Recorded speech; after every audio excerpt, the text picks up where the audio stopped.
Olá! Se você viu o meu primeiro vídeo que fala sobre como o cristão passa pela morte, como o cristão vê a morte, hoje nós vamos falar como o cristão vê o luto, como o cristão passa pelo luto. É um assunto muito interessante porque há muita dúvida sobre isso. Muitas pessoas ficam sem entender por que eu estou triste, por que eu estou chorando, se eu sou cristão, não deveria estar sofrendo, não deveria estar chorando. Há muita cobrança em si, né, de uma pessoa que é cristã. E hoje eu quero falar um pouco sobre esse assunto e creio que esse vídeo vai te ajudar muito. Então, falando de luto, não existe assim uma fórmula mágica, não existe uma receita infalível, não existe uma receita pronta para lidar com o luto. Existem pensamentos, existem atitudes que nos auxiliam nessa longa caminhada. Quando a pessoa entra no luto, vem aquele sofrimento, né? E ela precisa agora aprender a lidar com a ausência, com a distância, com a falta do seu ente querido.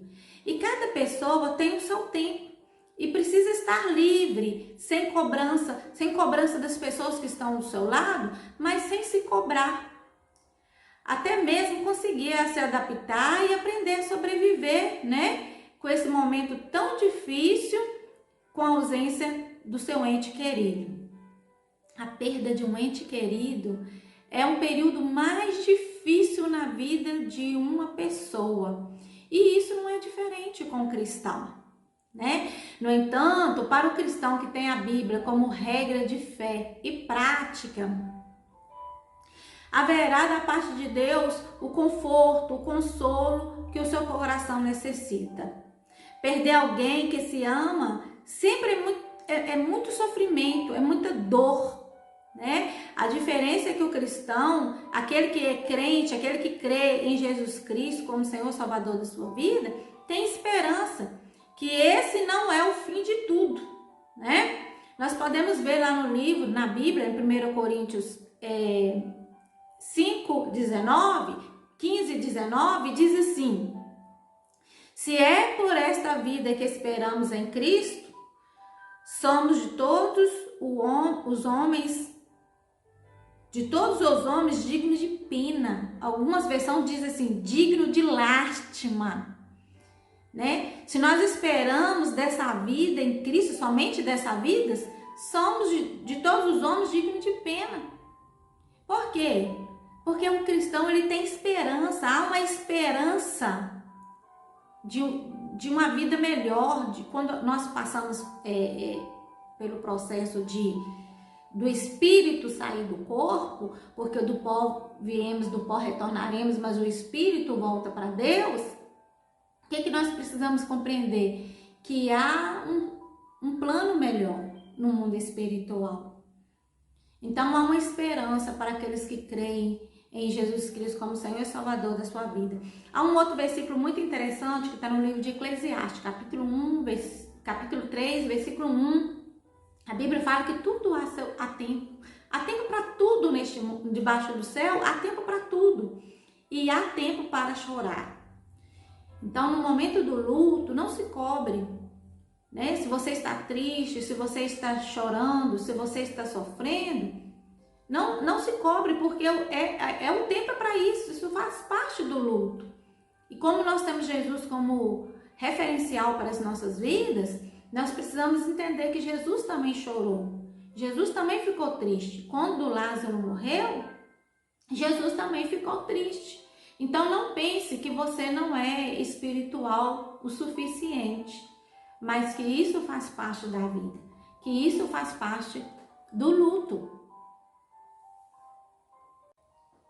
Eu quero ler com você Eclesiastes capítulo 7, versículo 2. Diz assim: melhor é ir à casa onde há luto do que ir à casa onde há banquete, porque ali se vê o fim de todos os homens, e aquele que vive reflete em seu coração. Esse versículo, ele explica bem, né, sobre a questão do luto. Tão certo como a vida é a morte. Todos nós vamos passar pela morte.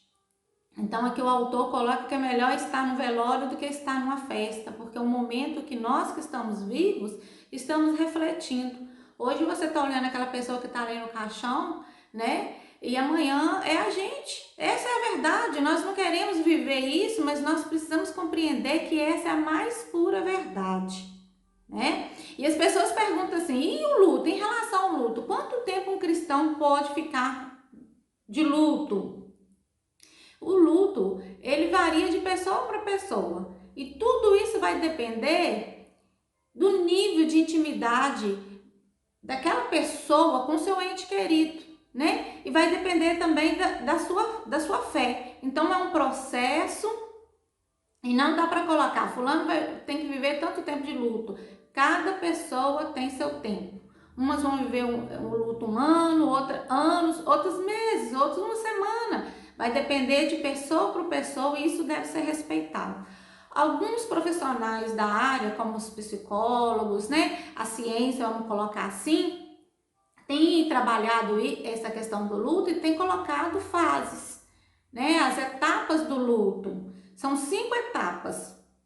Nem todos os profissionais trabalham com as 5 etapas, mas a maioria trabalha com as 5 etapas, que é a negação, a raiva, a negociação, a depressão e a aceitação. Eu pretendo resumir essas 5 fases em 3, para o vídeo não ficar muito longo. Então, eu queria primeiro falar sobre a fase da negação, que é aquele momento, né, quando a pessoa recebe aquele impacto, né, que o seu ente querido partiu. Então, ela já começa aquela negação, ela não aceita. No momento ela não aceita, ela tem que viver a questão do velório, preparar todas as coisas, e fica tipo aquilo, a ficha não caiu, não aceita a morte do seu ente querido. Então ela entra num processo de raiva, né? Ela começa a ter raiva, ela começa a buscar um culpado para a situação, e ela começa então a culpar até mesmo as pessoas que estão ao seu redor. As pessoas que rodeia, ela vai ter raiva, ela vai culpar, ela vai começar a culpar os médicos, a sua família, as pessoas que estão ao seu redor, até nós mesmos, né? Até eu e você podemos ser acusados ou culpados um dia por alguém naquele momento que não aceita a morte do seu ente querido e naquele momento do impacto ele vai querer acusar alguém. Essa é uma fase muito difícil, é a fase da negação, de não aceitar a partida do seu ente querido. Depois que passou essa fase, ela vai entrar numa outra fase, né? Que é a fase da depressão.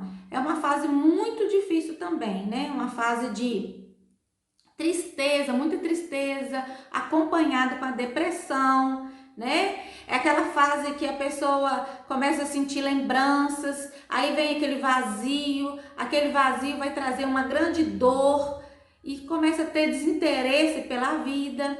E nessa etapa é muito importante o apoio das pessoas que o rodeiam, né? E também tá buscando esse consolo, né? Esperança em Cristo Jesus.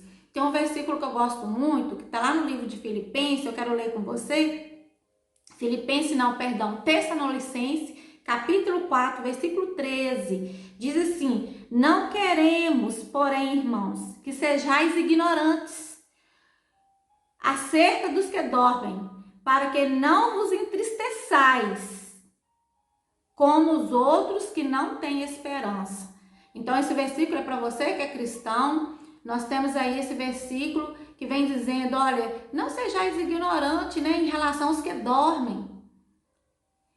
Porque aqueles que não conhecem Jesus, eles acham que é o fim de tudo, que acabou tudo. Mas para aqueles que creem em Jesus, sabe que a pessoa está num plano espiritual melhor. Então, para que você não entristeçais, para que você não entre em depressão. Mas é importante saber que como seres humanos, mesmo sendo cristão, estamos sujeitos a esses sentimentos. E é necessário, muito necessário, passar por essas fases. Mas precisamos compreender que o luto, ele não pode durar muito tempo. Porque quando o luto começa a durar muito tempo, ele começa a trazer alguns transtornos, né? Então, é necessário passar por essa fase, mas precisamos compreender que a vida continua. A vida tem que continuar. E a última fase que eu quero falar é a fase da aceitação. Também quero deixar um versículo, né? Filipenses 4:7 diz assim: a paz que excede todo entendimento guardará o vosso coração, o vosso pensamento em Cristo Jesus. Quando a pessoa ela entra nessa fase da aceitação, que ela começa a aceitar que o seu ente querido partiu, ou até pensar mesmo assim, eu aceito a vontade de Deus, eu aceito a permissão de Deus. Essa aceitação, ela vem acompanhada de um sentimento muito forte de paz.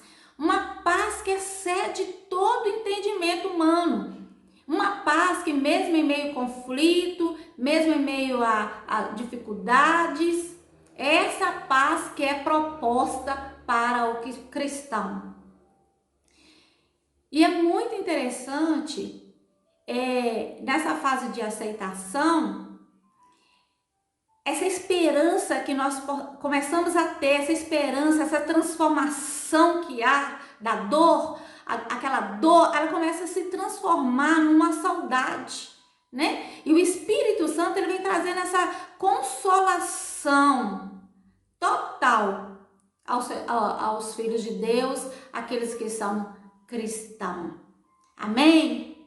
Eu quero orar por você nesse momento e dizer para você, olha, se esse vídeo edificou a sua vida, curta esse vídeo, compartilhe esse vídeo, não esqueça de se inscrever para receber o próximo vídeo e eu quero estar orando pela sua vida em nome de Jesus. Pai, em nome de Jesus nesta hora, eu oro por essa pessoa que está do outro lado aí, ó Deus, ouvindo essa palavra, ó Deus. Não sei se ela perdeu um ente querido, ou Deus, se ela está agora em um luto, sentindo uma tristeza, em depressão, está na fase de não aceitar, ou se já está na fase da aceitação. Ó Deus, a minha oração é que o Senhor encontre esse coração e traga consolação do Teu Espírito Santo, em nome de Jesus. Que essa pessoa possa ter uma consolação total e compreendermos que a morte, ela faz parte da vida e todos nós vamos partir um dia e o que nós levamos dessa terra é as obras que nós fazemos aqui, meu Deus, que estamos aqui como peregrinos em terras estranhas e que quando nós partimos, quando nós deixamos esse corpo, essa matéria, nós vamos viver, ó Deus, agora numa plataforma espiritual, ó Deus, num projeto melhor que é estar com o Senhor. Como o apóstolo Paulo diz, que o viver é Cristo e o morrer é lucro. Deus abençoe você em nome de Jesus.